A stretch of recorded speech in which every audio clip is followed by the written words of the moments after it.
Racing isn't easy, but experiencing it is. iRacing puts you in the driver's seat with the industry's leading sim racing game.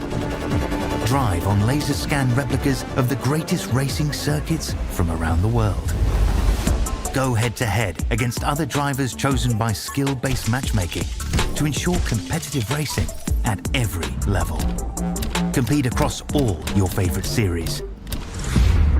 In officially licensed cars, engineered to deliver the most accurate driving experience possible.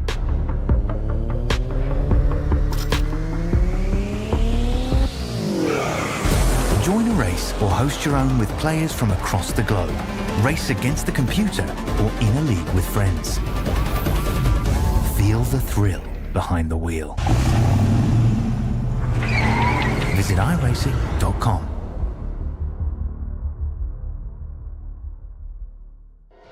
You went, you served, and forged the relationships that only being baptized in the fire of combat can develop. At FallInVeteran.com, we understand the unique bond that veterans share. That's why we've created a platform where you can connect, share experiences, and build lifelong friendships with fellow veterans. Signing up is easy. Simply visit www.fall-in-veteran.com and create your profile. Customize it to reflect your military service, interests, and hobbies. FallInVeteran.com is more than just an online community. It's a support network where you can find resources, advice, and encouragement from those who understand what you've been through. Whether you're looking for camaraderie, mentorship, or simply a place to share your stories, FallInVeteran.com has it all. Join thousands of veterans who have already found their tribe and start connecting today. FallInVeteran.com. Come join us and experience the power of community. Sign up now at www.fall-in-veteran.com.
Well, hello and welcome to the ISCA Duels at Daytona. That's right, we are back. I'm your host, Al Nixon, and I am joined in the booth by none other than Mr. Joe. Joe, how's it going? I'm doing pretty good, Al. How you doing tonight? No, doing pretty good. Excited to be back once again, back here at the big race in Daytona at the Center of Excellence. Also, behind the scenes, we got Kobe Jordan, the producer. I'm your host, Big Al, as once already said, and we are set to go racing here. Feeling pretty excited. A little rusty, I'd say, in the seat. What about yourself, Joe? I gotta say, I'm the only rust I'm knocking off tonight is the ISCA rust. I'm excited to be here, get things kicked off at the beginning of the season. I've been calling races a little bit more often than usual lately, so I've been enjoying the good life, I gotta say. But my good life is about to get that much better, Big Al, because I've got ISCA to watch, and I'm calling it with you. Looking forward to it. Got Kobe down in the truck. Couldn't get much better for a Thursday night. Yeah, definitely, man. It looks like we got our usual field of suspects that have come out here tonight to try to get their swing in. Looks like a lot of drivers came back here to do business with us, and that's nothing that really surprises us. But here's going to be the one thing. Tonight we're scheduled to do our duels, and that's going to set the field for next week's 500. Joe, got any predictions here this week? Oh, man. I don't know. I was going to honestly take a seat back for a second and watch the qualifiers, try to see if I could start getting my early predictions in. These guys are an exciting field. I've seen Patrick Gitter race a couple of times. I'm usually pretty impressed by what he can pull off. So, and I've seen a few other names over here. I've seen Greg Wachinski before. So there's a couple of names that are standing out, but I'm going to give it some time. Jose Medina, I'm going to give it some time. And I'm gonna wait and see. I don't want to give him the commentator's curse too early. You know what I mean? Yeah, as you can look at right now, we're riding along with Derek Jacobs to get that bank angle. One of the things that is very unique here at Daytona. But speaking of which, got a lot of teams coming up, a lot of shakeups there going on in the ISCA this year as well. That's something else we'll talk about. Also, you can note that the voices in the booth are a little bit different. Brian Britt has actually stepped away. Might actually have him pop into the booth a little bit later on there. Get a little word from Brian there, see if maybe he wants to give some parting shots or maybe even some good advice. I'll take it. Yeah, anything from him. He was kind enough to reach out and ask me if I wanted to hop in the booth, and I said yeah. And anything I can learn or anything I can pick up to make my time here a little bit better for myself and better for you, the viewing audience, I'm going to pick it up and I'm going to write it in my little book. Yep, looks like warm up is coming to an end, and now we're going to actually start.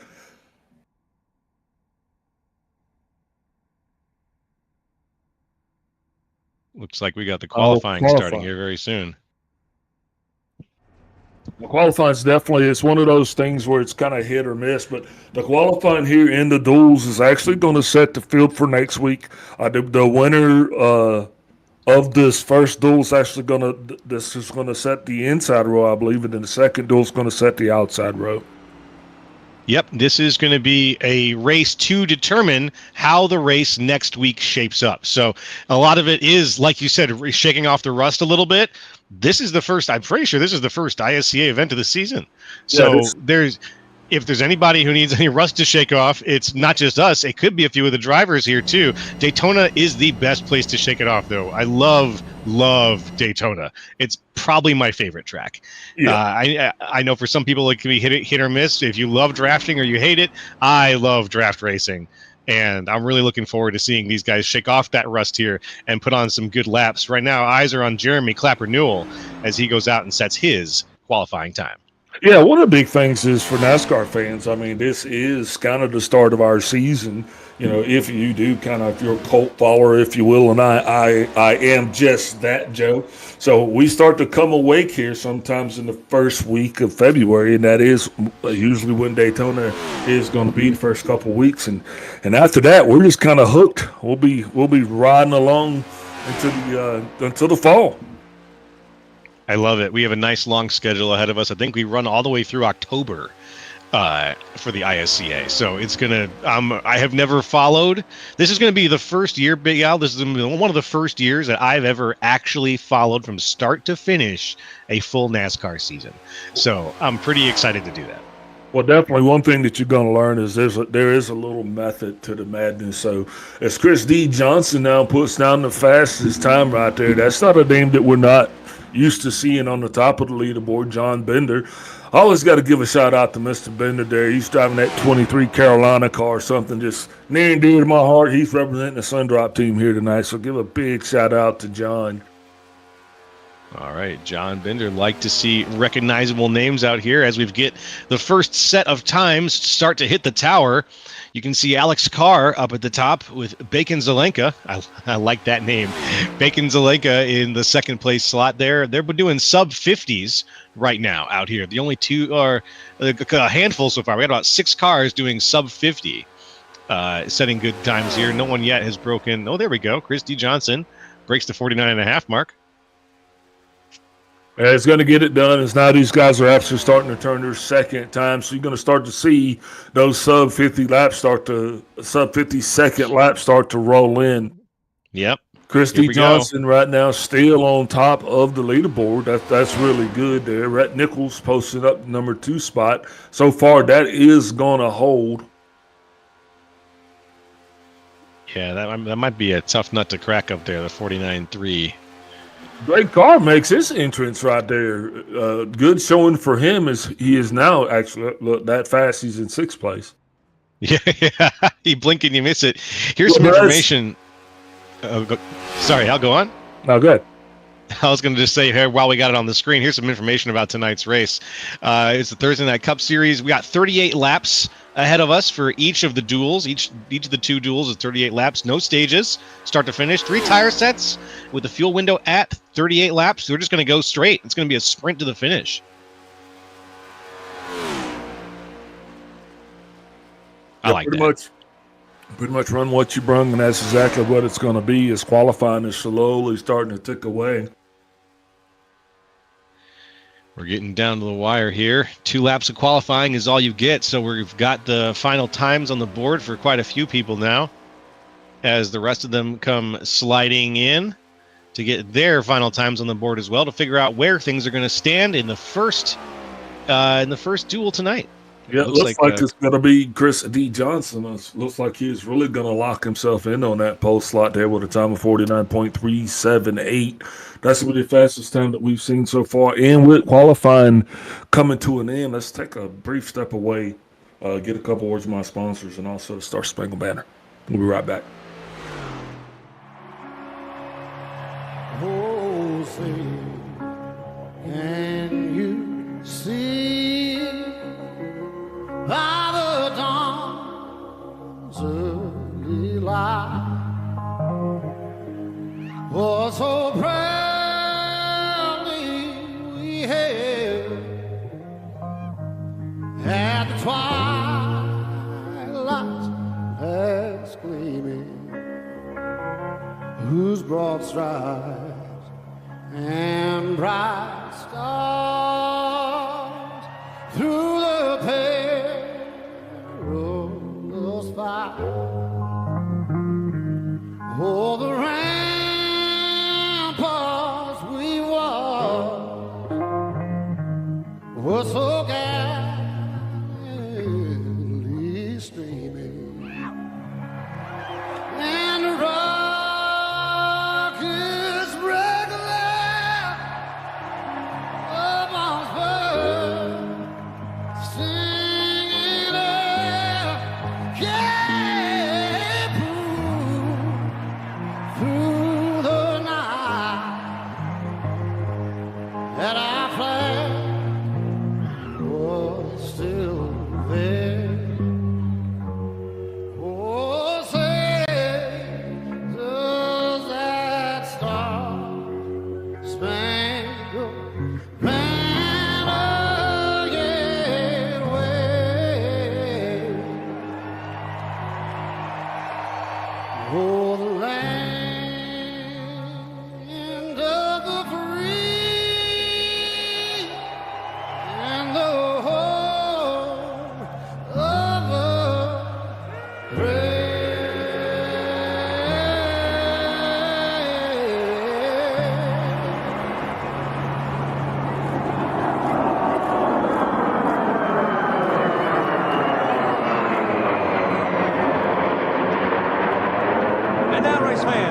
famous words in motorsports. I just got three things to say. God bless our troops. God bless America.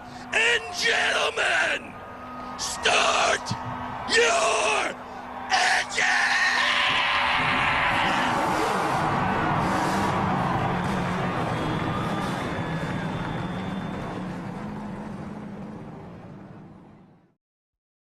Racing isn't easy, but experiencing it is.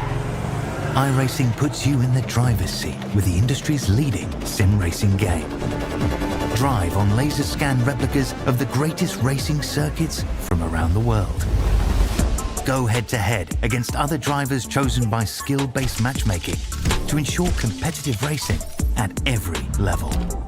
Compete across all your favorite series. In officially licensed cars, engineered to deliver the most accurate driving experience possible.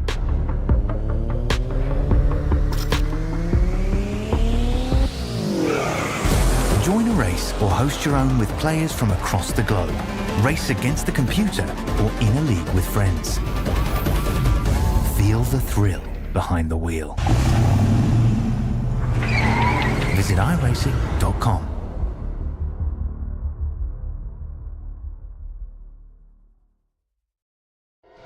You went, you served, and forged the relationships that only being baptized in the fire of combat can develop. At FallInVeteran.com, we understand the unique bond that veterans share. That's why we've created a platform where you can connect, share experiences, and build lifelong friendships with fellow veterans.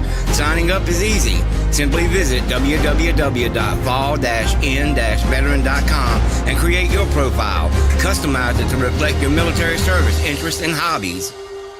FallInVeteran.com is more than just an online community. It's a support network where you can find resources, advice, and encouragement from those who understand what you've been through. Whether you're looking for camaraderie, mentorship, or simply a place to share your stories, FallInVeteran.com has it all. Join thousands of veterans who have already found their tribe and start connecting today. FallInVeteran.com. Come join us and experience the power of community. Sign up now at www.fall-in-veteran.com.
And we are back getting ready to line up for the first of two duels. Actually, yeah, the first of the two duels here tonight at Daytona. This field is actually almost lined up to get set. Joe, what are you thinking, man? I mean, these drivers are definitely going to be feeling a little bit nervous as you're getting ready to start the race at one of the fastest tracks in the world. That's it. That's just it. You get a chance to put your foot down here in a way that you don't almost anywhere else. And that can be scary. You're absolutely right. The car's behavior can become unpredictable at certain speeds, but when you've got the skill to get the qualifying times we saw some of these guys get, you know how that car is going to behave at that speed. And right now, my prediction is that Chris Johnson is going to give us a show tonight. Yeah, well, Chris Johnson's definitely hoping that he can get that car out front and stay out there, but that's going to be the challenge. I mean, and also, this is one of those tracks where you don't necessarily have to start out front. You know, it depends on what your strategy is. 38 laps around this track is going to be a long time. I think the one thing drivers are going to have to do, like I always say, they're going to have to be patient because you're not going to win this thing on the first, but the starting grid is set. First place is Chris Johnson on the pole with the fastest time tonight. Alongside him is going to be Derek Heitman in the 76. Third place is going to show Paul Hill the second. Alongside him is going to be Matt DeCiani. Fourth. Fifth place is going to show Randy Mullins with Greg Wachinski starting in sixth place beside him. Seventh place, then you got Randy Drumhiller with Kenny Powell in eighth. Ninth place is going to show Paul Osen with Derek Jacobs rounding out the top 10. We got two spots left here. Quick shout out to Mark Sanchez and Eric King, your 11th and 12th positions. Eric Kling, excuse me.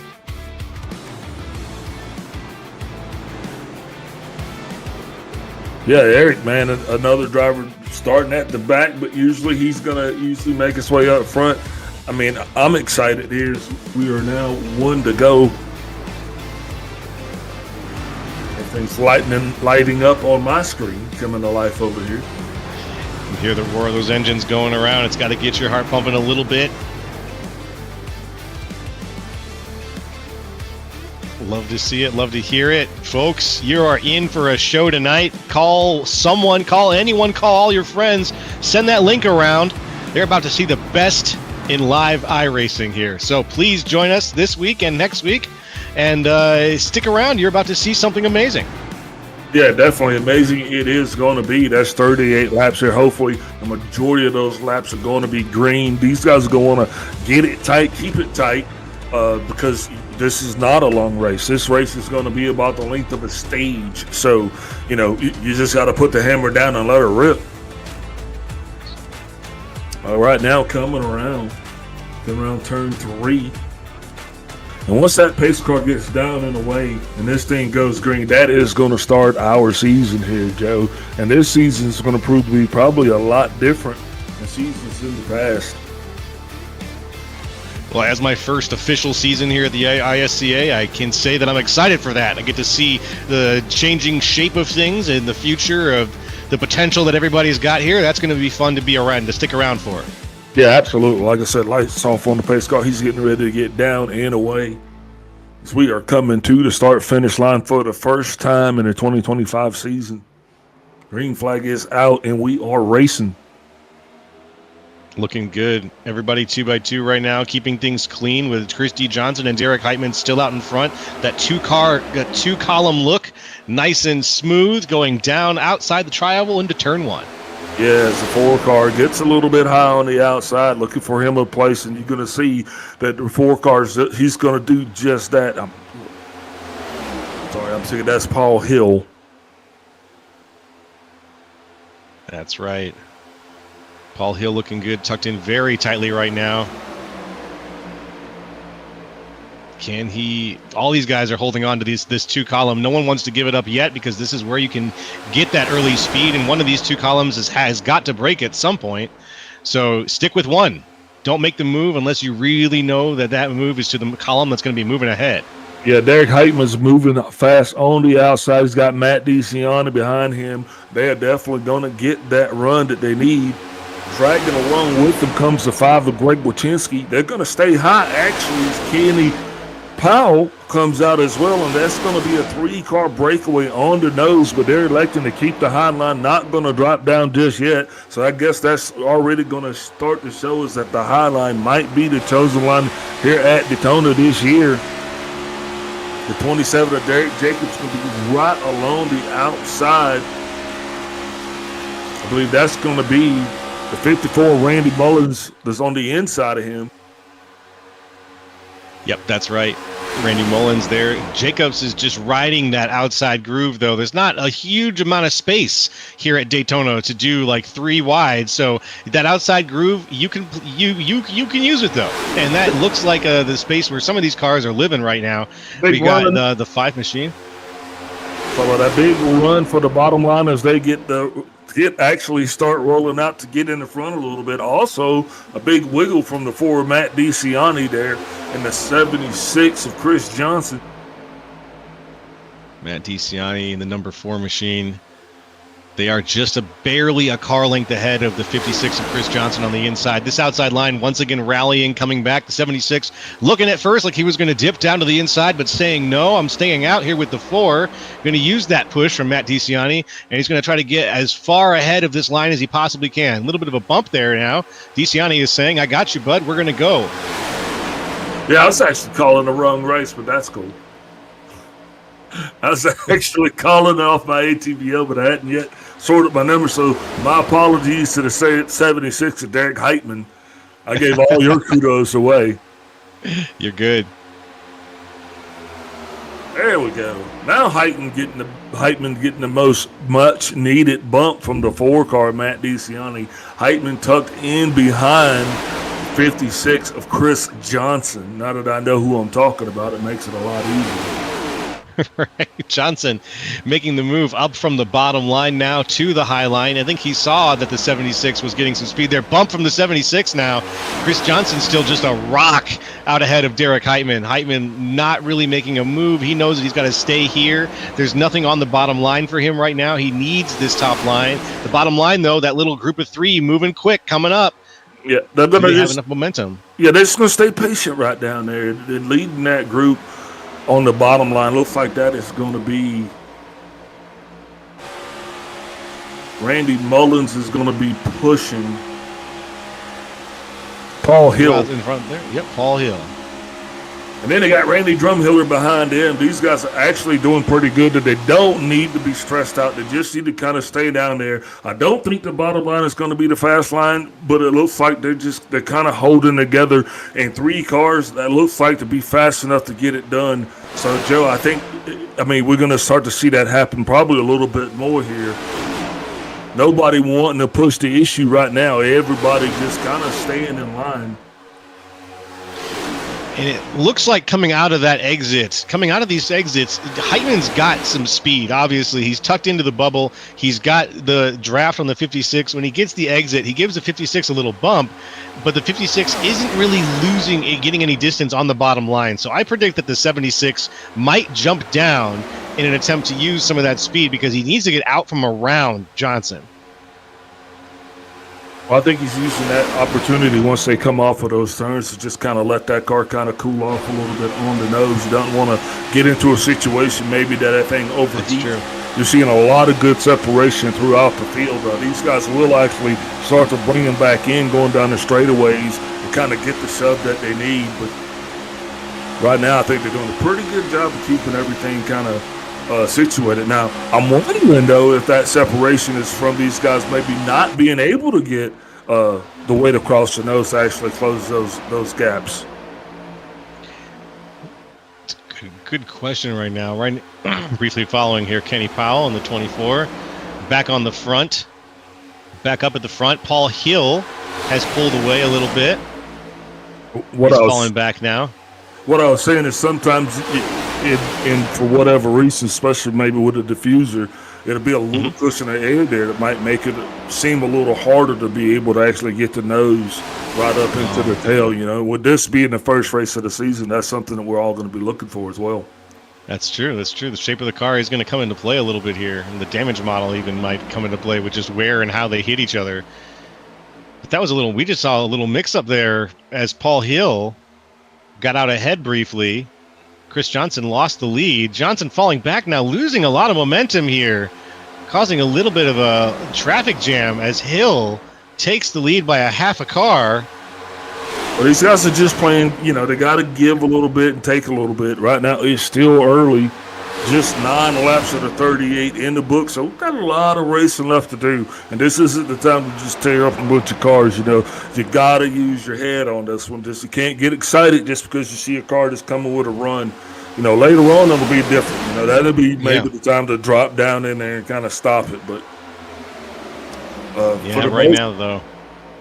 the most part, just looks like the usual 3 suspects hanging around down the bottom. Everybody else, for whatever reason, seems to be committed to make it work up on top.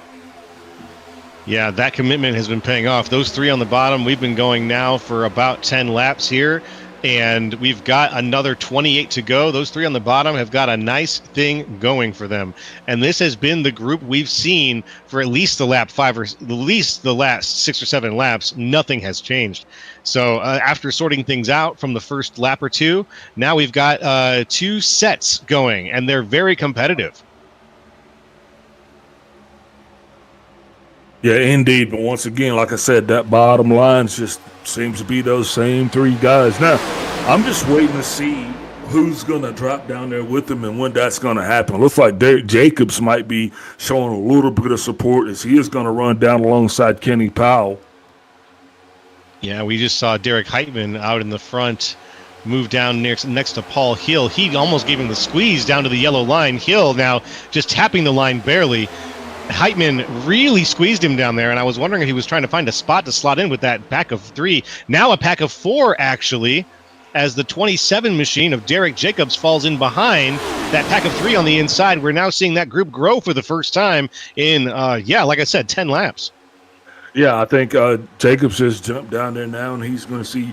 Worst thing he could do is kind of hurt that group, and if you look at it, maybe that 4th car is a little bit too much because that team really did kind of get sucked back a lot of bit once they with the addition of the 27. That's something that we'll have to watch out as well. Yeah, that's right. It can upset the balance of a good thing, although right now Jacobs is back a little ways. He's not really able to get. I think he's in that bubble just barely. He's keeping up with the pack of 3. He's not really losing distance, but he's not closing it either. So I'm not sure how far he is in there getting the clean air off the back of that car if he could, or the dirty air off the back of that car if he could. But we'll see as the inside line weasels its way up forward a little bit, just a little bit further. Bumps will be coming in right now. Jacobs is going to try to close that gap right now. This is probably the best run that he's had of yet. Going to see what the bottom line is going to try to at least make a push towards the front. I think these guys are consistent. And I'm wondering if fuel's going to become an issue because, even though we are out and it's stretched out 38 to 38, it just kind of makes you wonder how much gas is going to be in the tank on that last lap because, this isn't a short track either. That's true. They're burning it up. Now, I know we're going with 100% fuel load for this 38 laps, like you said, but this is maybe something you could teach me, Al. If cars like this are really pounding their top speed, does their fuel consumption go up over what is expected for something like 100% laps coverage? Yeah, absolutely. So what's happening is the guys that are at the front of those groups right now, they're probably burning the most gas because that car's actually cutting its way through the air. So the guys that are behind him, say if you look at where the 76 is, he's doing pretty good because he doesn't have a lot of air coming across his nose. But what that means is it's going to cause his car to heat up, which probably is going to cause him to burn a little bit more fuel. So the guys in the middle that just kind of get to take it easy on the loud pedal and just kind of get sucked up, they're going to be in the best position to play for fuel economy as well as the fuel strategy. And surprisingly, we hadn't seen these guys mix it up any as Chris Johnson and Paul Hill have both been in front of their respective lines the entire race so far. That's right. And speaking of Paul Hill, he's falling back now to almost the very last car of the outside line. That group of 3, I think, is officially ready to break up. Yeah, and I think it was one of those things where you might as well just go ahead and get in line. Let's just, at this point, you're not going anywhere. Let's just save gas, follow the down in front of you. And plus, they weren't seeming to make any headway. And at that point, you're just kind of wasting gas. Yeah, and now you're seeing it. Everybody got in line, and so we've got this little group of two here in the back, the 26, 27 of Paul Hill and Derek Jacobs, trying to make their way up to the tail of the train, playing a little caboose here. And we'll see if Jacobs can push him.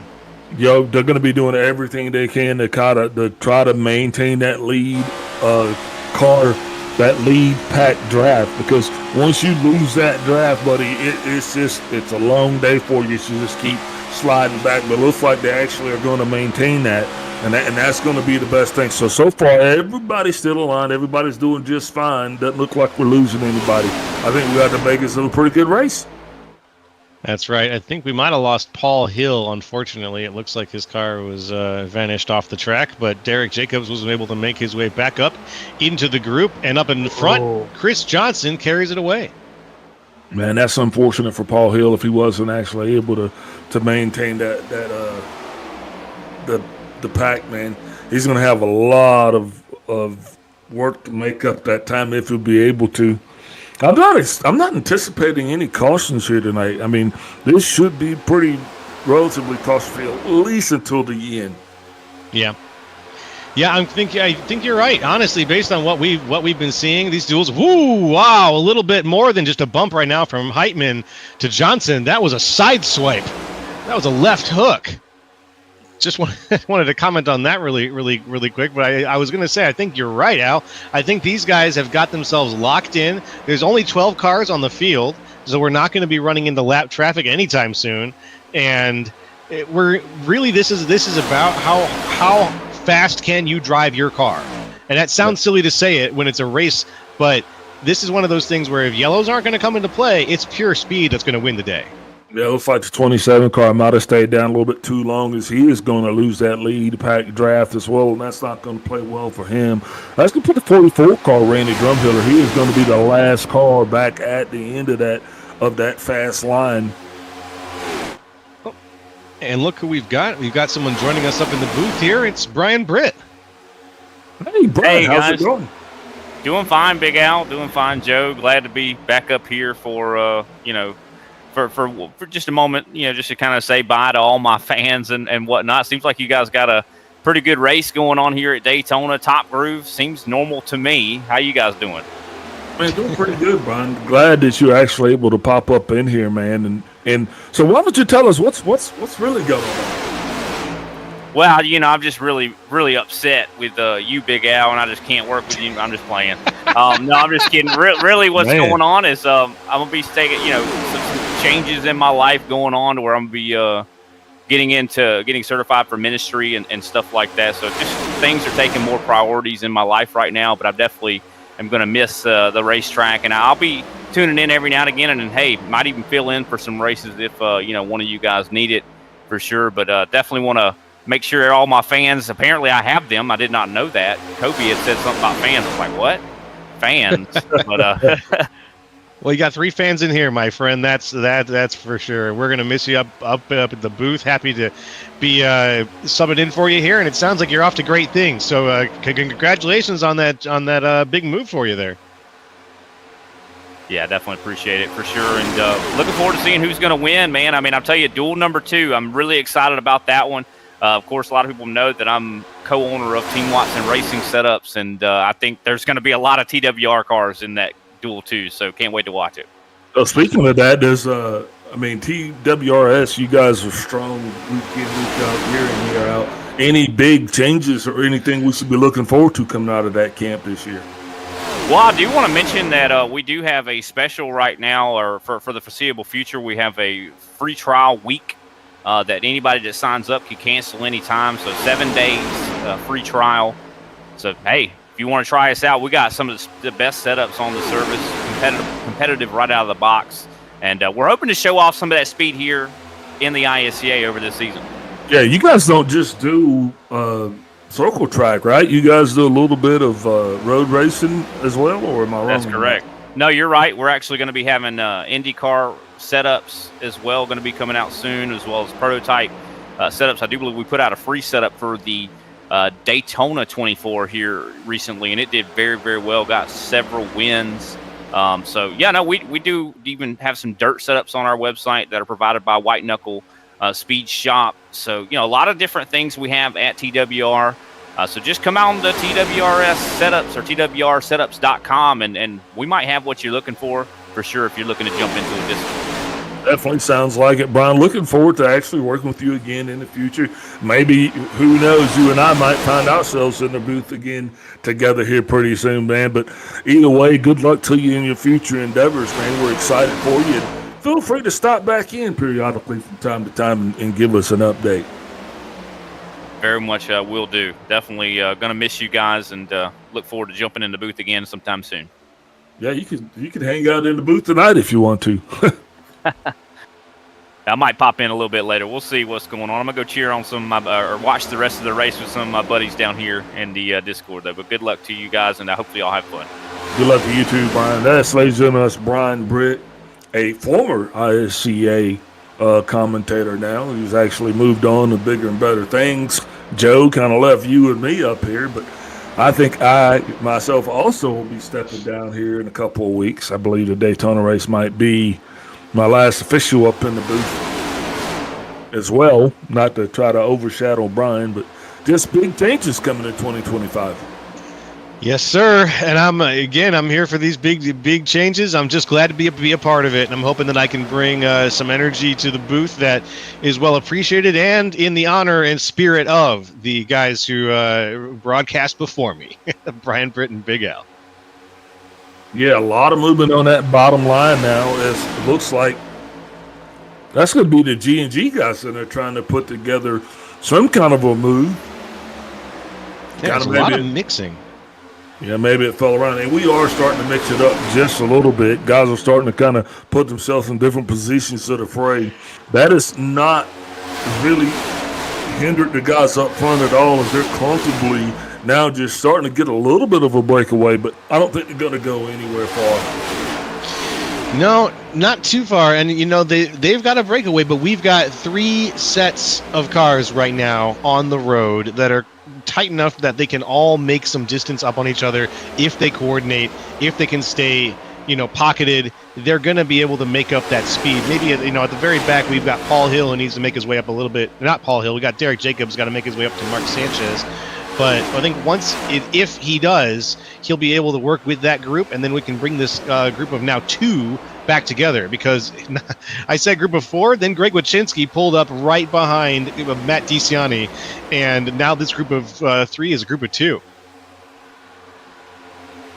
Yeah, it looks like that magic number, though, still going to be there around 3, as you're going to see Kenny Powell, him and the 54 of Randy Mullins are going to be trying to close that gap, and everybody's running about the way I thought they would, the way we actually anticipated it. Like Brian said, everybody, the high line is the preferred line.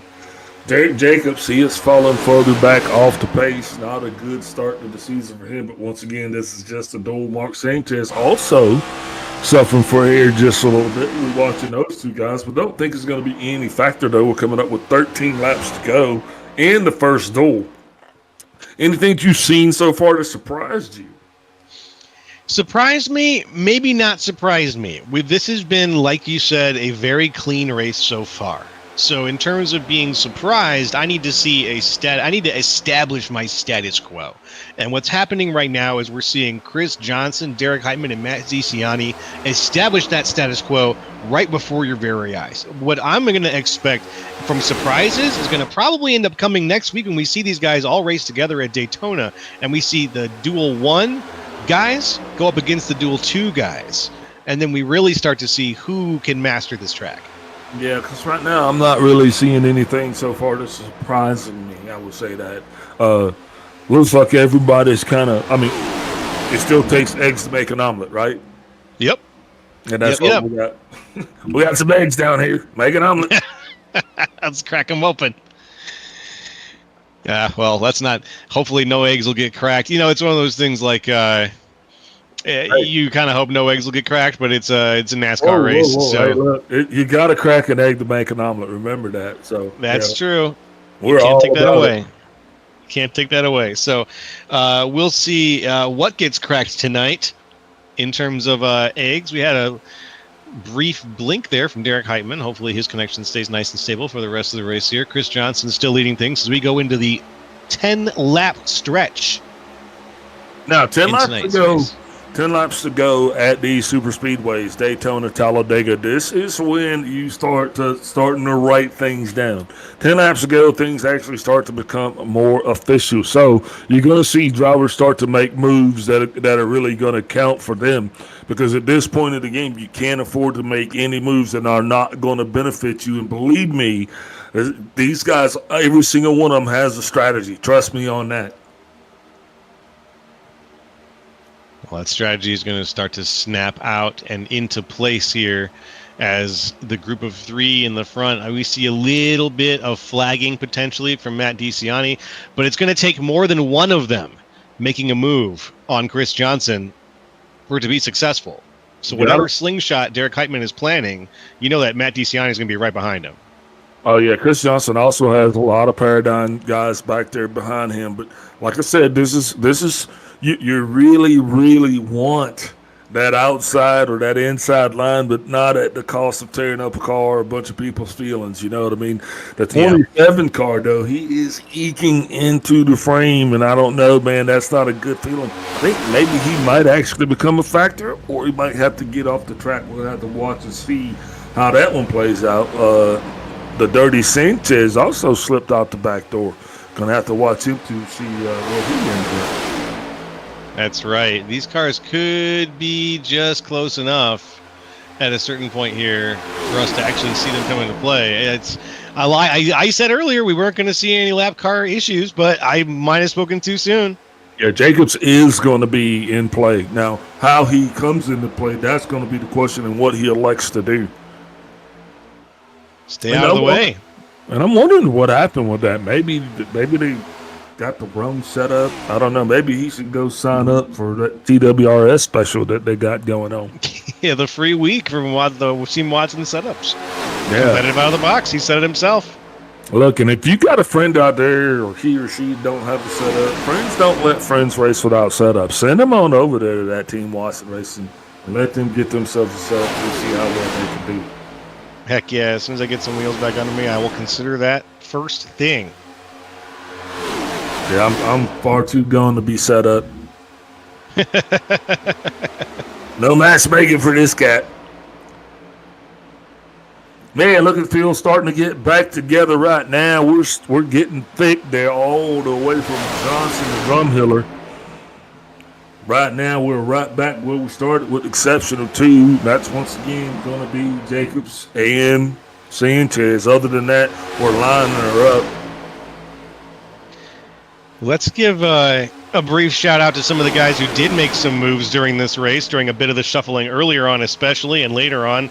The hardest charger in the race right now is Eric Kling, who's up 4 positions from where he started in dead last to 8th. But you've also got Kenny Powell up 3 positions from 8th to 5th. So there was a little bit of moving going on, a little bit of moving and shaking. Matt DiCianni's up 1 position. Greg Wachinski's up 2. So there's a little bit going on. And in other news, Randy Mullins and Randy Drumhiller both fell down a couple positions during that exchange. So there's been a little bit of mixing from the pole position, from the starting grid, I should say. And now, as we've got just 6 laps to go, we get to see if any more mixing happens.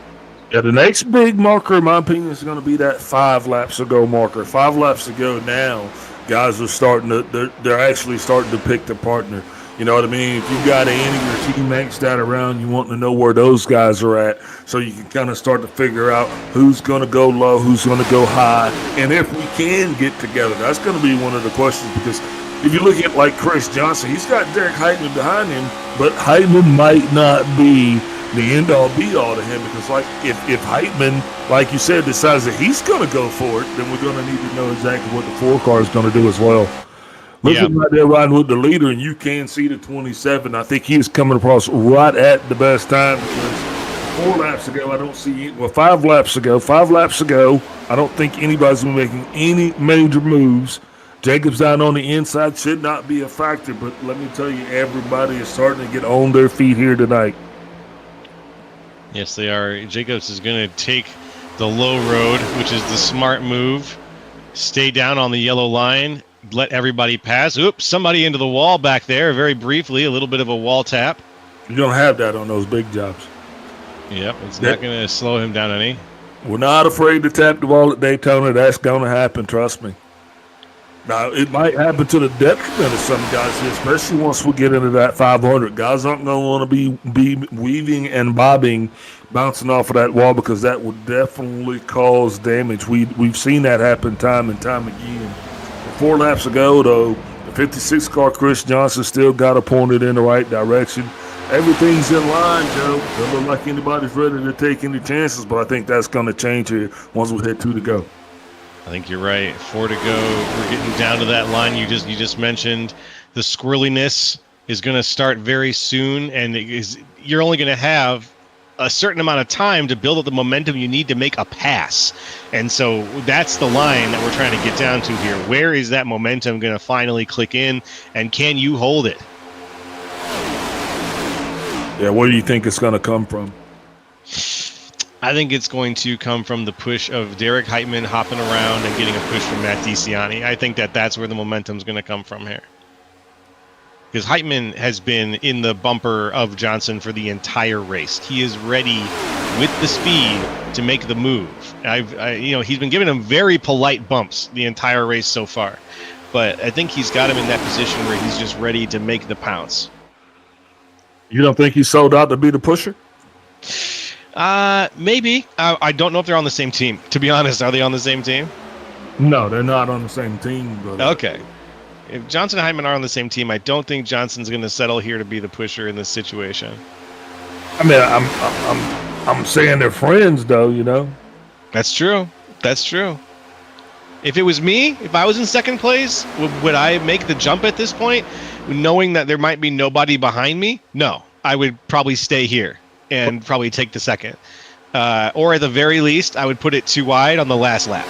With 2 to go right now, we're going to see that last lap coming up pretty soon. But if he's my buddy, I'll put it 2 wide on the last lap. Well, see, he's not.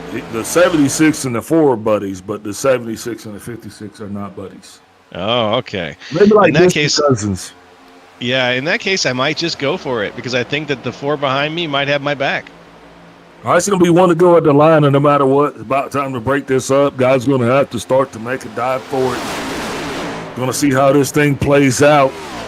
Greg Wachinski starting to get a little bit itchy there.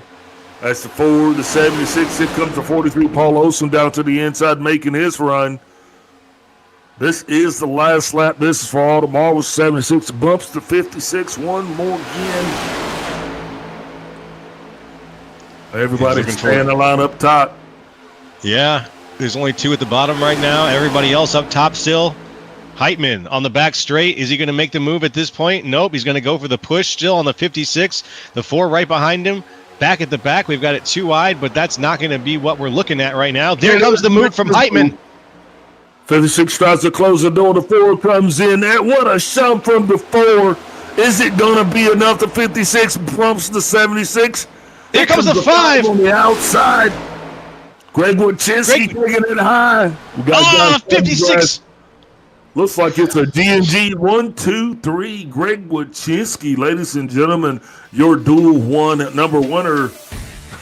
Way to go, GW. Wow. That move was so aggressive. The move I expected was exactly what happened. We got the move out of Christie. We got the move out of, Derek Heitman. He got the big bump from Matt DeCiani. It wasn't enough. It was too aggressive. He tried to recover from it. Ended up just pulling back Chris Johnson and him off to the inside in the grass. And boom, here comes Greg Wachinski on the outside with Kenny Powell and Eric Kling. Wow, what a finish. Yep, like I say, you just got to be available, and that's it. Greg Wachinski, your dual 1 winner. Kenny Powell coming home second. Eric Kling in third.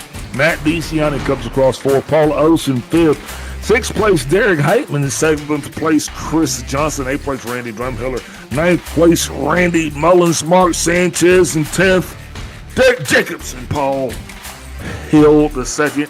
Round out the 12-car field. With that done, we're going to watch this burnout here, right here from Greg Wiczynski. He's got to be super pumped up. Wow, you're telling me if I was him, I would be shouting it from the rooftops right now. I stole it. This might be as close to one of a win for Wiczynski. We're going to get him in here after he completes his pirouette, I guess. Call him Lupin the Third. That was a hell of a steal. What a steal. Perfectly executed on the outside line. Yeah, we're going to talk to him.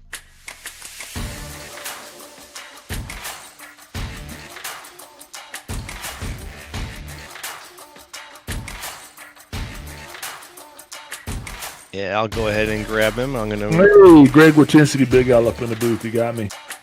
Hey, what's up, Al? You tell me, boss. Way to sneak in there at the end and get her done. You like that, didn't you? Oh, man, I love that. I'm probably as pumped as you are, man. So how does that feel there? Getting the 2025 season off to a giddy up. Hey, man, it feels great. You can't go wrong when you win the first race, right? Definitely cannot go wrong when you win the first race, man. So you feel like you're going into 2025 a little bit more relaxed and chummed up, or are you feeling like you're just as excited as you've always been? Well, I don't know if I could get any more relaxed. That's just kind of who I am. But I'm excited, I mean, I love super speedway, so it's always nice to start the season like that. But yeah, I'm excited. Yeah, absolutely, man. I tell you what, who you going to shout out here for your Duel 1 win and your pole position for the Daytona 500? Well, definitely you and your compadres up there in the booth, taking time out to broadcast the race. Thanks for that. Kenny for doing all the work that he does to put the race on. G&G Racing. Kenny helped me push me to the win there at the end, so thank him and all my teammates, Mark and JC, Eric. Hopefully I didn't miss anybody. Yeah, G&G 1, 2, 3. Paul, a whole bunch of them. So thank those guys, man. And yeah, just looking forward to just some good racing. All right, Roger that, Greg. Get out there. Enjoy the time off because now you just got to sit back and wait on your race. Ladies and gentlemen, that's Greg Wiczynski, your Duel 1 winner. Thank you, sir. Take care. Man, that was exciting, Joe. What do you think? I'm just sitting here trying to catch my breath from that finish. It was a doozy. Really, it was intense to watch Chris Johnson go around with such a dominating performance for 37 laps, and then when it hit the fan like crazy. And just a very exciting finish. It makes me look forward to duel number 2, man. Yeah, duel number 2 becoming your way momentarily. With duel number 1 in the books, we are going to step away, get a brief word from our sponsors, and we're going to re-rack them, and we'll be right back.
Racing isn't easy, but experiencing it is.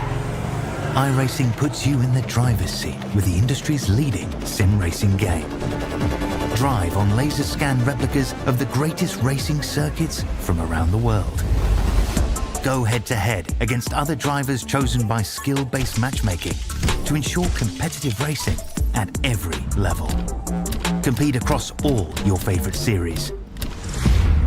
In officially licensed cars, engineered to deliver the most accurate driving experience possible.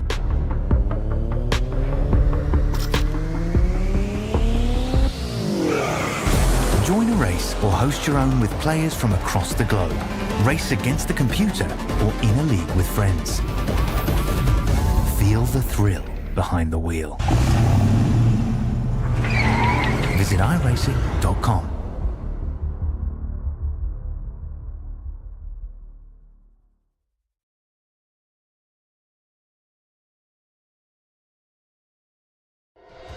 You went, you served, and forged the relationships that only being baptized in the fire of combat can develop. At FallenVeteran.com, we understand the unique bond that veterans share. That's why we've created a platform where you can connect, share experiences, and build lifelong friendships with fellow veterans.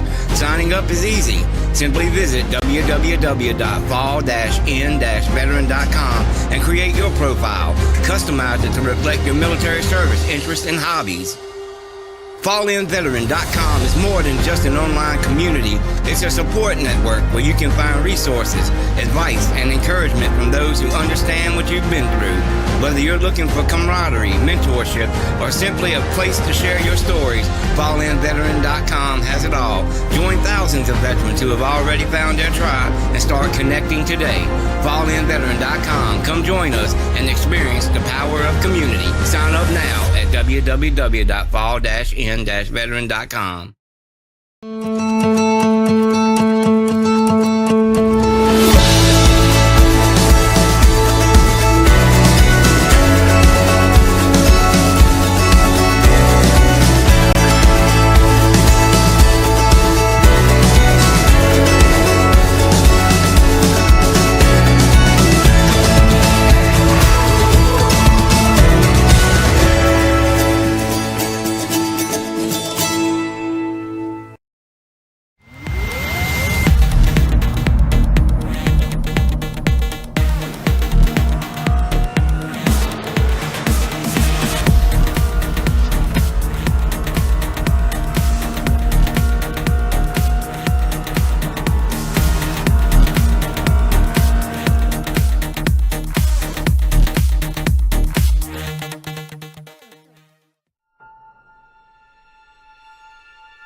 And we are back, or should I say, welcome back to the ISCA Season 25 Daytona Duels. I'm your host, Big Al. Got Joe Loco up here in the booth with me, and got Kendall Kobe, whatever his name is, down under, pushing the buttons, making sure everything works right. But yeah, want to give a shout out to my Australia though. Without Kobe back down there, man, I'm telling you, this thing probably wouldn't run half as smooth as it doesn't run already. I mean, you think we're bad now, you should see what happens if Kobe just doesn't show up. Yeah. But yeah, looks like we actually got this thing rolling. We got her off the ground and just going to keep her floating here. That's the hope here, Joe, at least to the end of this thing. Looks like warm-ups are really almost done here in this second duel. And if it's going to be anything like the first, man, I'm excited. I am too. We're going to probably see some early domination from some of the guys who are out up front, the Chris Johnsons of this race. But then I'm kind of hoping to see maybe a little bit more mixing than we had, maybe a little bit more aggression from the mid-pack as we get in there, maybe some teamwork working together. These guys forming little packs will always be something that makes these shorter races a little more exciting. So I don't know. Let's see a little more aggression out there, boys. No. See, no, I want it. What we're about is efficiency here. This is okay. So if these guys aren't aggressive at the back, because there's no sense of wrecking for 20th place, right? If they're just patient in the back, then we won't have anything going on up front. That's fair. All I'm saying is, some people, you watch hockey. Sometimes there's going to be a fight, and it's going to be part of the game, and you're going to enjoy it. Ain't gonna be no fighting over here in ISCA.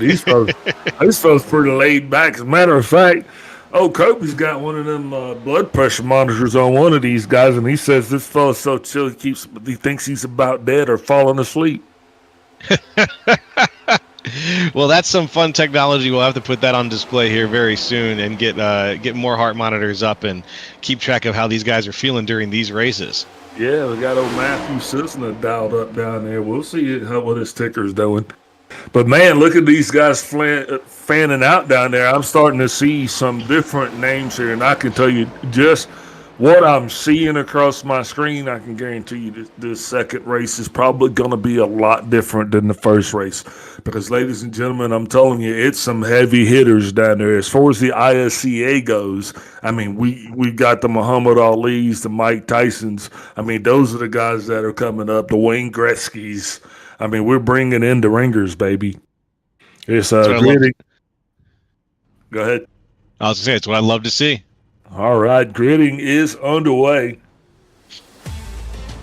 Got a couple new names here tonight, too. Yeah, there you go. Starting on P1 here for race 2 is going to be Patrick Gitter. Beside him is going to be Brandon Pasalacqua. Third place is going to go ahead and show Rhett Nichols with the man Clayton Hoffman coming in on fourth. Fifth place shows Jermaine Vines with Brian Johnson in sixth place. Seventh place brings you John Bender with Vincent Crow on his outside. Ninth place is going to be Alexander Carr, and J.C. Evans rounds out the top 10. Moving on from that, in 11th, it's Bacon Zelenka. 12th, it's Josh Schaffner. 13th, Chuck Burley. 14th, Jeremy Clapper-Newell. And 15th, Kendall Levron. 16th, rounding out the grid, Chris Severa. Those 16 names that we just called off, getting ready to line them up and go duel right here for the starting position. P2, I do believe, is on the line. And, man, there's Greg has a lot of cars out there that will be wanting to keep him company. Yep. I think that there's going to be one lucky winner, but then everybody else is going to get a file in and get a chance to take that fast, patient lap, as we were talking about, and see where they'll end up at the end of the race next week. But this is an important race still. This determines where things start, and as we've seen, where things start very often can last all the way to where things end. Well, these guys right here, these are definitely what I would say is more full of Yeah, these are heavy hitters, and I don't think these guys are going to be able to wait as long to actually try to get something done. So you might see a little bit more aggression coming from somewhere to the midst of the back of the field, but I don't think it's just going to be all peachy keen. And I mean, but maybe it will. Who knows? Lights out on the race car. Go ahead. I would say what a beautiful day at Daytona too. The sun is just setting a little bit. We got that golden glow out there. It gets the blood pumping. Yeah, it's a little opposite of what we had for the last one, but I mean, I'm with it. I come to party. Yeah, and then now is the time to party. As the sun goes down, all the tailgaters are probably having an excellent time. If you've got one, go ahead and enjoy it. I have a glass of water next to me here, but this is the perfect time to kick back and enjoy duel number 2 with us on the ISCA.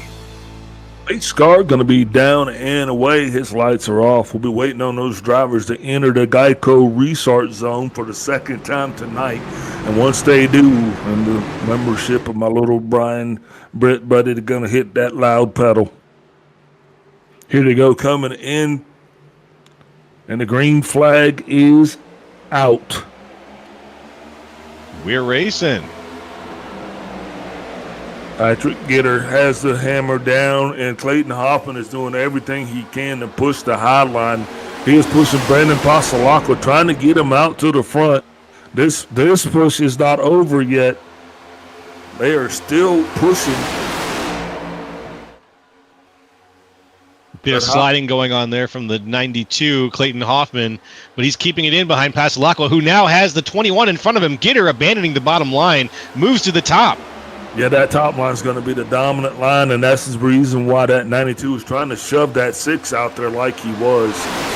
Now it's going to be interesting to see how long the 17 stays down before he tries to come up, and if these guys actually try to populate both lines at the same time, if they just go ahead and just submit and go up top. I don't know if you just saw that, but the 17 just waved a little bit. He said he was going to make the shot, but then he went into the center groove, lost all of his speed, ended up coming back down to the bottom line. Couldn't do anything else. Now that last race, we had our fateful 3 that stayed down at the bottom. So far this race, we got ourselves 5. The question is going to be if those 5 are going to stay out there. Now, I know these guys that are sitting down there in the bottom right now, and I know these guys really aren't quitters. It's just going to be how long do they stay and how much do they commit. All these packs are spreading out a little bit. The forward, the front are staying together. Big bump right now to the 21 from Pasalacqua. Pasalacqua probably a little upset that he lost that front position so fast to Patrick Gitter, but he's doing the right thing. He's keeping it tucked in, like you said, being a little patient and just pushing that 21. Yeah, patience, grasshoppers, a lot of big frogs in this pond right here. But the one thing we got to do is just got to make sure that we are available at the end of this thing. Highline wasting no time getting itself situated and going. Bottom line still holding up a little bit as the 17 now checks in. I'm seeing 17. What's the number on that car? That is the 17 in the race, but it looks like the 69 on the ticker. Roger. A lot of action right now in the back of the race. You can see we got some two-eyed situations going on, some wiggling. The top row's got a good gap in it right now. It could get filled. Waiting on Vincent Crow right now, and these guys to bring this thing together. Got a little bit squirrely back there. Made everybody a little bit nervous. John Bender is sitting in the catbird seat. Going to see if he elects to go back down and get up or if he elects to stay down. Right now, the 47 pulled all the way down. He's going to make his run to the front. They got a pack of 3. 47 comes down to make it 4. You think they're going to have enough to get it done? Starting to pull back up to the top now. They're just above that center line. Let's see. Back up. It is in a lot of shuffling. A lot of shuffling going on between the two lines right now, especially in the middle of the pack there. But here toward the front, Patrick Gitter still holding on to that outside line, just driving it home with Brendan Pasalacqua and Clayton Hoffman still in tow behind him. After that, Vincent Pizziotti, he's got the line. And I love that mane and tail livery with the chrome 47 on top. That's really lovely. He's got a great looking machine. He's driving it now up to the front. He's got the middle. He's putting it 3 wide. Unfortunately, he's lost the bottom line completely, and he is getting freight trained. Yeah, and that's going to happen. And like I said, if you can see, there's a big difference between this this particular race in the last race you saw. Last race, everybody really conservative. This race, these guys wasting no time to actually start chopping it up a little bit. Now there's a 17 and the 45. They're still trying to get up high to do a little side drafting. But if they don't protect that line, they're going to find themselves hearing the train go by as well. Yeah, that train really did a number on Vincent Pizzotti. He's back now in 15th, second to last. Unfortunately, it was just an unfortunate move for him. A quick move from the bottom up into the middle, and then the bottom lane just did not follow him. They said, no, sir, and he lost all speed. And that speed, when that happens, you're just never going to get that spot back. There's no way they're going to make room for you in traffic. Yeah, we're all broke up right now. This field trying to get itself back together, trying to pull itself back up. That's the only way. Back out to the middle. We got a 3 wide situation. Eyes on the middle. That was a 45 of Bacon Zelenka who put it into the 3 wide there, but now he's back on the top row. There was a bit of contact briefly between, I think, Zelenka and John Binder. Looks like somebody just bought a cooler to an AA meeting, and it just went to shit back there. Whoa, couple into the wall. You're right. Oh, my goodness. This is a very different texturally than the race that we just had. It feels different, you know? Oh, yeah, absolutely. And these guys are going to make it feel different because, I was going to say that before this thing started. When we were gridding, I was like, this race just feels different. Right now, you see the 17 doing everything he can, trying to push the 23 ahead. These guys, it's like they, I don't know, it's almost like there's a piece of meat down there or something. I don't know. Yeah, it's just weird. I can't put my finger on it, but they're not content. Yeah, someone told them there's cake waiting at the end, and it's only enough for one person. Yeah, everybody does not get cake in this group. I can tell you that. Not at all. As right now, for the first time, though, we are seeing everybody lining up across the field. We don't have an inside line anymore. This is different. Yeah, and I think they had to do that just to kind of get it back together again. I don't think it's going to stay that way. It will stay that way for a little bit, but they're going to get racy again. Yeah, you're right. I already see there's like compounding bumps happening as we get into some of these turns here. Gitter's falling into Pazalacqua, falling into Hoffman. So I think that maybe a few cars back from Gitter, we might see a second lane form. But what I'd like to see is 2 teammates line up and really show us how it's done. Yeah, that last race actually came to the end there. It became a family situation, if you will. Bottom line now starting to get a run. Here they come. A little bit of side draft action right there. About a 17 as he tries to pull down around side. Yeah, can he do it? Side drafting can get it done, but you need to find a slot once you start doing it. He didn't find it, unfortunately, and now he's getting into Bacon Zelenka. Zelenka not able to push the 17 any faster, unfortunately, as he's almost up into car. Yeah, they got car.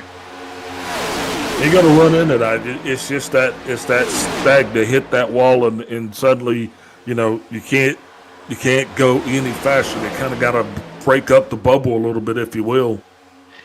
One car way off the post. That's Patrick Gitter. He's way down to the inside. Not sure what that's about. What happened there? How did Gitter end up way back on the inside? He was riding high. Yeah, he's coming back up to the high side. He's going to get a little bit of a bump there from the 18 call. Gitter down 11 places from the front of the pack to the back. Very unfortunate turn of events here. We've had a few people now have that trip. Vincent Pizzotti is back up to 7th now from his trip to the back of the pack. Patrick Gitter's in 12th, down 11 places from where he started this race. Yeah, in first. Yeah, but you're only 11 laps into 38, and I'm going to tell you, the way you and I feel about this as we're watching it, the drivers can feel that energy down there, and this is just a really racy situation, and sometimes, it might not be time, so the easiest way to do that is just to kind of get yourself out of there.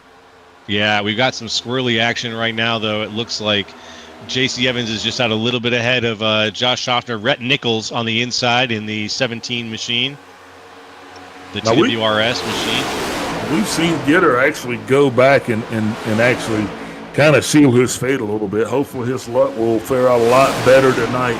But his Paradigm teammate there, in the 6 car, Brandon Pasalacqua, he's going to take the lead for the first time tonight. Now, Brandon's got Clayton Hoffman behind him, so he's not on any vacation, just hoping that Clayton gives him a fair shot at this. But this thing is starting to shape itself up. Like I think it's going to shape it so they got to throw it around a little bit more before they can ride it home. But I think they're going to bounce it around there. I can see that. A lot of bouncing around going on. The side drafting that's happening right now from Rhett Nichols is very intense. During the turns here, he's a little lower, but during some of these straights, he has been putting the screws to the outside line and really getting close, riding that middle groove, bringing the inside line up with him to the center groove as much as he possibly can. Right now, here he's giving the squeeze to J.C. Evans and then back down to the inside. Now, it's been my experience, though, that 9 car J.C. Evans don't like to be squoze or, squashed. He don't like people squeezing him too much. Well, he's working with it right now. We haven't seen any sparks flying off of Evans. We did see a moment ago some sparks flying off of Brian Johnson. But look at that bottom line, though. It's still right there, and they've been battling. They have just still been there the whole time. Last time, I think we had 3 cars, maybe 4 cars that were trying it, and that too went away. But these guys, still they're trying to make it happen. And now you're starting to look at the 4 car, and you're wondering, as the 18 sees himself out the back, but that's still a good breaking point right there. Yeah, 18 Alex Carr, he was the next victim of the center line. Unfortunately, speaking of the push from the inside, though, Rhett Nichols pushes his way to the front, briefly has a nose, not quite enough to take the lap, but he briefly had a nose there on Brandon Pasalacqua in the lead.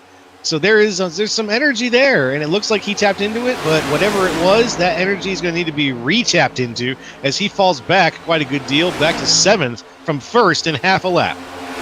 Yeah, eventually they'll throw somebody else on that grill down there and figure out a different combination. But right now they're going to keep doing what they're doing. Rhett Nichols just got abandoned. Rhett Nichols just got abandoned by Bacon Zelenka. Bacon makes his way up to the inside. Him and Vincent Pizziotti together abandoning the 17 of Rhett Nichols. Nichols now back leading the cars in the back of the pack a little bit. I hate to say I called that. Yeah, you absolutely did. And now we've got the 21 of Patrick Gitter and the 45 of Bacon Zelenka making their way up on the inside. Now Gitter right back to see where he's at. He put himself in a better position. He didn't like what he was seeing.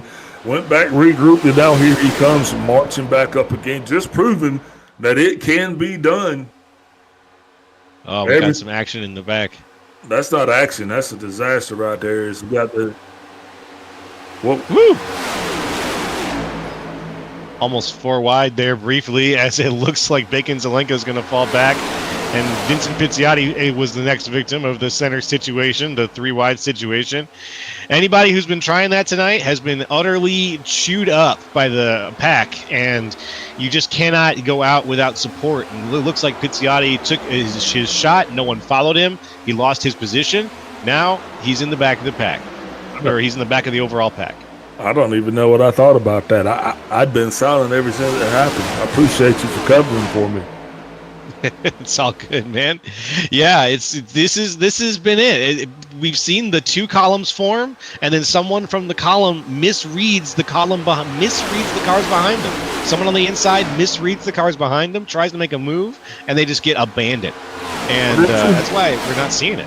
This is what we talked about, in between those 2 races. We're talking about that type of racing where that give, the patience, that was not displayed right there. And when you don't display it, the recipe spells itself. It cooks itself even. Yeah, bites you immediately, especially on these super speedway tracks. Any slow is fast, they say. And that works on road courses, and that kind of works out here too sometimes. Yeah, but keeping this thing pretty good together there for the first half, but now it's definitely starting to break apart a little bit as Jeremy Clapper and Kendall LeVron and that group start to fall back. Now, I'm not sure if these guys are saving or what, but definitely they have now drawn my attention because they got some names back there, and I don't think these guys are just out of it. I think these guys are they're back there for a reason. Yeah. Yeah, we'll see. We'll see. There is a pretty good gap there that is formed, but all these guys are still within a half a lap of each other. You know, it's a big track. A lot can still happen. Oh, we got some changing here. Patrick Gitter and Vincent Pizziotti move out to the front. Gitter takes the lead. Pizziotti can't follow him, though. He's falling back, losing all the speed. He's falling back further now, further. Oh, no. Pizziotti getting... Oh, no. I'm sure Patrick appreciates the push. I'm sure he does, as Pizziotti absolutely gets Yoshi pitted. If anybody here plays Super Mario World, that's when you jump off Yoshi's back and throw him into a pit, which is exactly what just happened to Vincent Pizziotti, unfortunately. Oh, Crow, excuse me. This got through this halfway. I'm looking at the timing sheet here, and I'm seeing Vincent. I'm seeing the different name than I see on the broadcast. I'm sorry about that, Vincent. I'll make sure to get it right. Yeah, Mr. Crow. But yeah, look, here's the deal, man. We're halfway through this thing, and Patrick did exactly what he wanted to do. He went back to the back. He stretched his legs. He regrouped, came all the way back to the front, and got back out in the lead. I mean, come on, man. Tell me what's really going on. Yeah. Yeah, what is really going on? That's a good question. So yeah, there's some stuff that's going on down there, and I'm just watching it, you know, because you really got to read between the lines on this thing if we're gonna know what's gonna be going on. Now we still got 18 laps to go.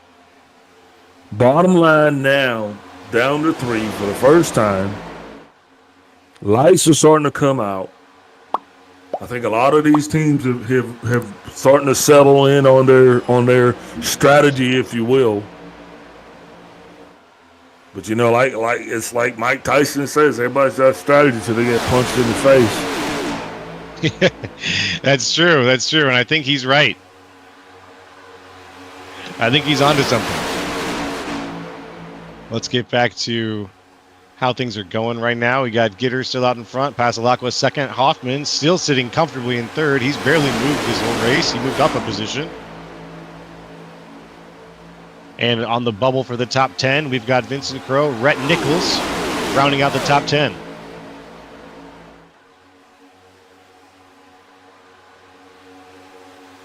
As I see that group, I don't know, man. They might. I don't know if I'll ever figure out what's going on with that. But if they're going to start to close that gap, I do believe this would start to be about that time. No major movement up front, but you definitely can tell that it's the energy is starting to shift. There's an uneasiness that is starting to lurk there. Yep. If what we had early on was people just excited to be in the race, now we've got that tension ratcheted up, and it's about an 8 or a 9. And we'll be getting to that point very soon as we're on lap 23 of 38, where people's strategy might start coming into play. Yeah, and I always say the one thing, you have to be available in order for that strategy to work. It doesn't matter what you plan and what you came up with. If you're not in a position to actually execute that strategy, it's for naught. So this is the time to get taken out. This is the time to start figuring out where you're going to be to take stock. 47 starting to do just that. That's Crow. Down on the inside again. He's upset that he got locked out of the front. He's going to try to build some momentum right now with Rhett Nichols. Now, Vincent Crow, Rhett Nichols, these are two guys that are relatively new. I mean, they are not normal guys that jihad with the ISCA. So, I'm excited to see. I'm glad to see these guys down here mixing it up a little bit. Now we got ourselves a 2-pack.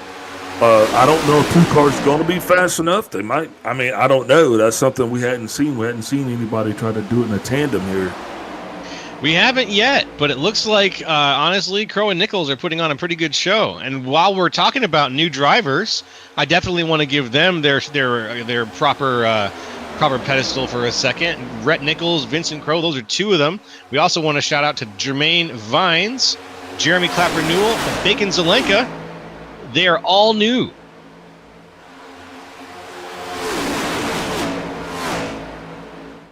Welcome aboard, guys. Welcome to the ISCA. Hopefully you guys will have an exciting season and your name won't get called a lot by Joe for the wrong reasons. Yeah, I won't get. And hopefully, I won't call your name wrong. So please do correct me if I do get it wrong. I'll make sure that I get it right. Once again, very sorry to Vincent Crow for calling him by the wrong name for most of the race. That was a very interesting pronunciation of the word crow. Yeah, it's it's the Italian in me. Gitter still getting it done. He's been setting the pace here today. Although he doesn't have the fastest overall lap, that's actually held by none other than Mr. Vincent Crow. Fastest lap that time was by Alexander Carr. That's that 18 vehicle that we see back there. Alexander is a pair of cars that run in the ISCA. It's Alexander and Matthew, I believe. Greg Carr. Greg Carr. There you go. Thank you. Man, I guess I'm off their Christmas card list.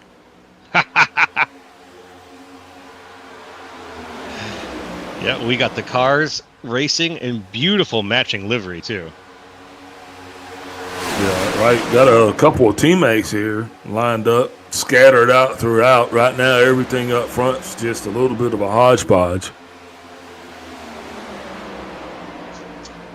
Yeah, that hodgepodge is settling in. We're seeing some behavior like we saw in the first duel a little bit. Well, the front is got a nice thing going, and no one really wants to burn through that yet. But we do know that Gitter hasn't been in front the entire race. He just got back up here. Got a car down. Got one car off the pace right there. It looks like it was a little bit of a shove going wrong. We'll take a little bit of an instant replay look at it. You see right here, the 17 comes and just bumps him. Looks like they're going to do it. You know, it wasn't enough to do it once. Let's go ahead and do it twice. And the second time, I mean, he was way off pace. Yeah, and that was the team we saw earlier. That was Crow and Nichols. So you got to expect that Crow knew that bump was coming, but it was not a very graceful one. That wasn't squared or centered. I don't know, man. That was a shove. Yeah, that was a lousy shove, unfortunately. But it looks like none's no harm, no foul. Everybody's back on track. Had lost a lot of pace there, the two of them, but they're gonna keep on racing. Yeah, almost got the name called for the wrong reason, and then still got it called for the wrong reason. Now we're watching that duo, seeing if they can actually make their way back up to the front. Put himself in a little bit of a challenging situation. The six Apostle Aqua, though, with 10 laps to go. He's got to be finding himself stuck between a rock and a hard place as he is nestled right between Patrick Gitter and Clayton Hoffman. Yeah, that is a good description of that situation. Oh, we've got it. Brendan Pasalacqua almost losing it. Clayton Hoffman has to back off just a little bit there. Pasalacqua getting a little bit loosey-goosey after putting it to the bumper of 21. That was, Pasalacqua needs to keep that patience in mind a little bit, I think, here, as these bumps are.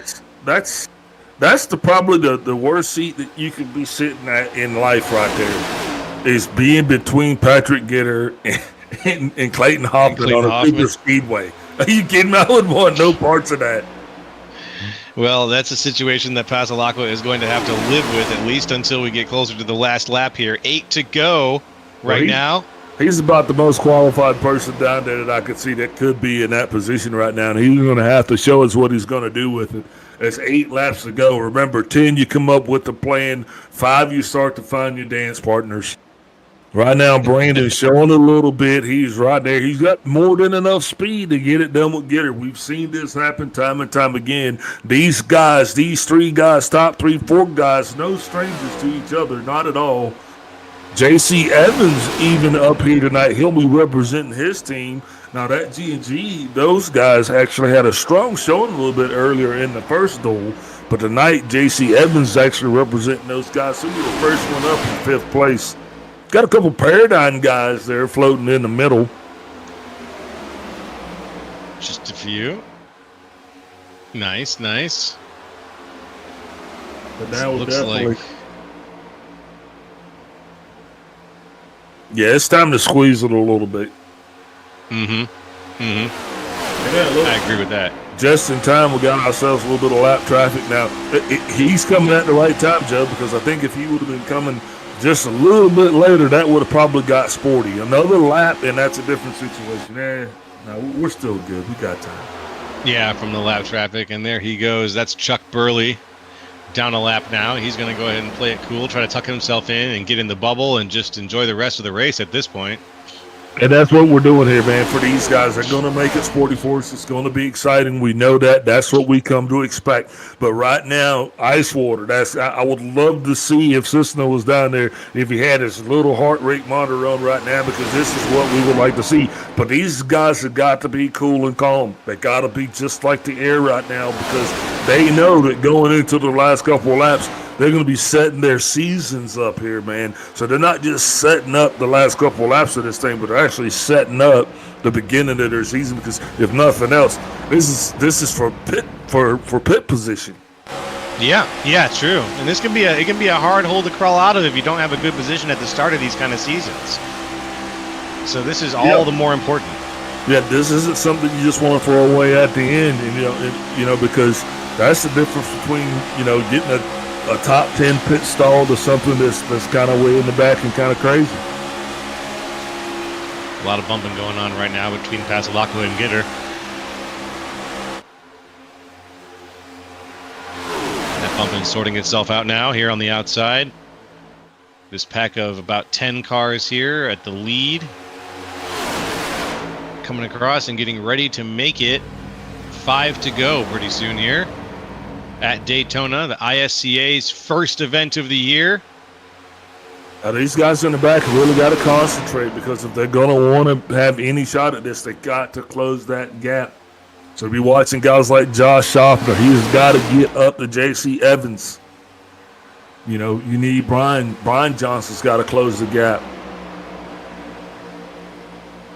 Yeah, just a little bit. If they want to try to compete for a spot. Now, you could end up with another situation like we just had in the previous race, where Greg Wyszynski was just in the right spot. Now, that could be the Brian Johnson of this situation. That could be Clayton Hoffman in this situation. But if you're in the right spot behind the leaders when it goes down, you can capitalize on that.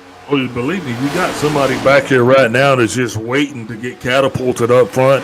They're looking through cracks and seams, but nobody's really showing their hand. We'll be 3 laps to go at the line, and everybody's kind of keeping a good poker face. Somebody kind of shows a little bit, but nobody's really ready to go. That's about to be expected. I think it's really going to come out here on the last lap here as Clayton now bumps into Brandon, who bumps into Patrick again. Yep, that's that little accordion domino effect has been happening all race with these guys here up at the front, one into the other, and yet none of them have yet made the move to get around that situation. Like you said, it's a great place to be if it's not a scary place to be, but it's a fast one. And if you were to pop out at this point or at any other point before now, you would just lose all that momentum. It'd be like you were, the man alone in the center, accidentally ending up 3 wide. You just don't want to be out in the air where there's no other cars. One thing too, we've actually been able to push the pusher in years past, but this is not working the best for these guys here. It's looking like whenever Clayton applies pressure to Brandon, it kind of gets a little bit squirrely, but it's better that they saw that then, I guess. But here we go, though. It's about time to start pulling your dollars out. That's right. 3 laps to go. It's going to quickly be 2 laps to go. Could we do a ride along with Brendan Pasalacqua? I want to see what his wheel looks like trying to defend the bumps he's getting from the 21 and the car behind him, the 92. You can see he's got it locked in here. A perfect line, looking really great. Here comes the bump. Well, this is from Clayton Hoffman now. He's a little bit behind. Clayton Hoffman hasn't been as aggressive of a bumper as Pasalacqua has, but you can see here he's on the bumper, and he's rock solid. That's really impressive. Yeah, it's Brandon's primary responsibility, and right now, as you see, we're coming up with 2 to go. Brandon is going to bump, and then he's going to be shooting down on the inside of the 21 to get her. Right now, this is the last lap, right? Yep, we just crossed it. That's the white flag. We are on the final lap of this duel. But once he comes out of 3 and 4, Clayton Hoffman wasting more time. He goes down to the inside, diving way down to the apron. Is he going to have enough? Is he going to have enough? Was that too soon? That might have been too soon for Clayton. Brian Johnson still poised right now watching Brandon Pasalacqua. What's Brandon going to do? Brandon and Brian are teammates, and the teammates are going to go low on Getter. Both down. Get the push. Now it's the Can tap. he get for the second? Can he get second? And then lap time. Oh! Way to get it done, Brandon Pasalacqua. Woo! I do believe Brandon got shoved across the line. He did. He did. He got shoved across the line just barely. His teammate did not quite get third, I think, or get second, but Brandon Pasalacqua cinched up first. Yeah, way to go, Brandon Pasalacqua. He is going to bring it home. And just an unfortunate spot to be if you're that lap guy who's trying not to get his name mentioned a lot. But we're going to watch Brandon as he burns it down and he celebrates. That could have been a lot worse. Well, I don't really see how much worse that could have been. That was about... I mean, if we got that on tape there, we're going to put that in file and say this is not the way to end the Indianapolis or the Daytona 500. Whoo-wee! Another great and exciting finish from this race. Another great and exciting finish from the boys at the ISCA. Yeah, Brandon Pasalacqua burning it down. He is your dual toot winner. Patrick Gitter's going to be coming in second. Brian Johnson third. Josh Schaffner fourth. That was in the car. Fifth. Sixth place shows John Bender. Seventh, Clayton Hoffman. Eighth, J.C. Evans. Ninth, Kendall LeVon. And Chris Severe rounds out the top 10. Moving on through the rest of the list. Vincent Crowe in 11th. Jeremy Clapper-Newell in 12th. Rhett Nichols in 13th. Bacon Zelenka in 14th. Jermaine Vines in 15th. And Chuck Burley in 16th. Now, with the celebrations complete and the running order already done, we're going to drag Brandon up here. Go ahead and kick the post race into gear. Actually, we're going to take a brief step away, get a couple more words from our sponsors, do some more housekeeping things, and we'll be right back with tonight's second dual winner, Brandon Pasalacqua.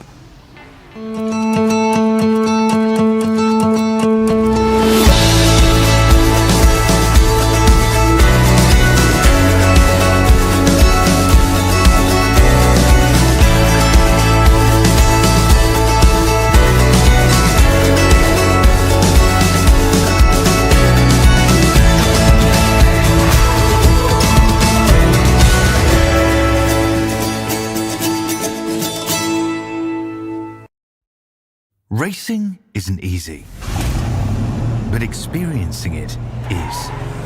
iRacing puts you in the driver's seat with the industry's leading sim racing game. Drive on laser scan replicas of the greatest racing circuits from around the world. Go head to head against other drivers chosen by skill-based matchmaking to ensure competitive racing at every level. Compete across all your favorite series in officially licensed cars engineered to deliver the most accurate driving experience possible.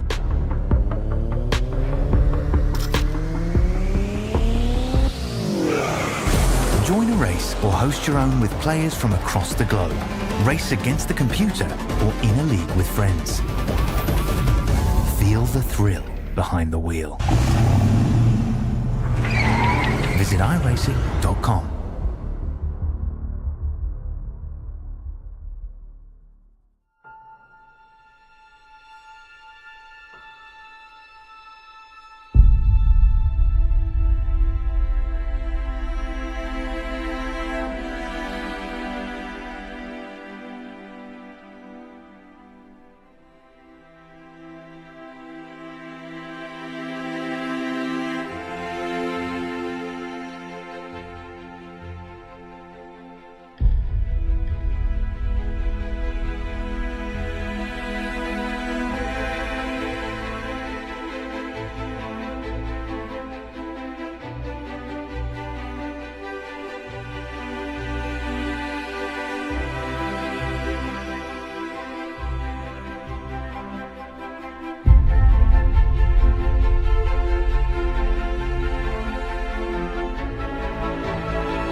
And we are back for the post-race of the Daytona Duels.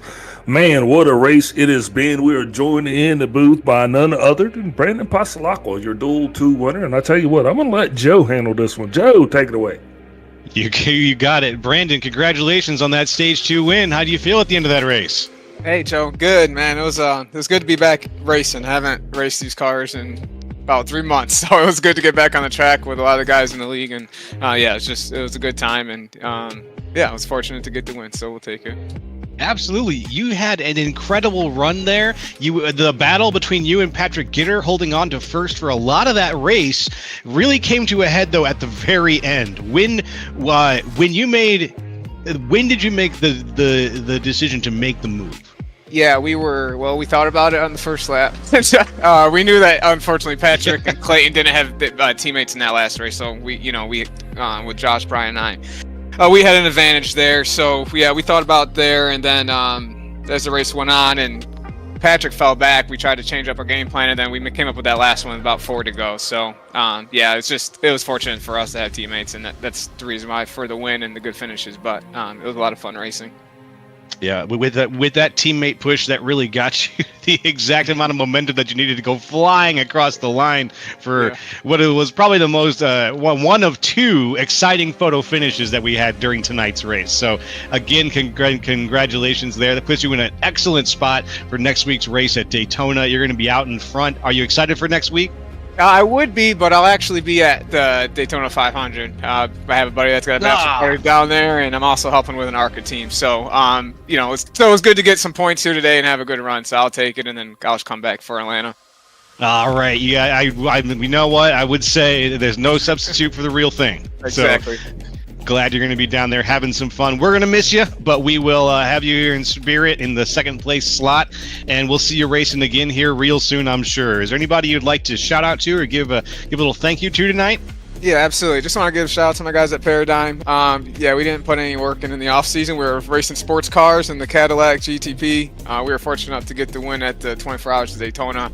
So that was just a really cool accomplishment. It's just a pleasure to race with those guys. And then just want to give a shout out to Patrick and Clayton. We battled a lot last year, and of course we get into this second duel, and the 3 of us are on top of each other again. So it's always a pleasure racing with them. And shout out to Brian for a great finish, same with Josh, and looking forward to the start of the season. Well, thank you for your time, and congratulations again, Big Al. I'm going to pass it back to you to wrap things up. All right, and wrap it up we will. Congratulations again to the winners. Man, we're getting ready to line this thing up for a what is going to prove to be an awesome season, I hope. Joe, we've seen it come tonight. We lined it up. We did 2 duels, and from those duels, 2 victors emerge. Greg Wachinski and Brandon Pasalacqua, what are your thoughts here in closing? Well, after these 2 races, I am very, very excited for Daytona. We saw almost two different sets of racers meeting tonight, and then they're going to mix together. I couldn't be more excited as a commentator to be here, to be witnessing this from the seat that I'm in. This is the best seat in the house, man. So, bring it on. I'm ready for it. Roger that. Once again, thanks everybody for tuning in. I'm your host, Big Al. Thanks again for coming from behind the scenes, Kenny, for putting it all on, and you guys enjoy yourselves. We'll see you next week for the Daytona 500.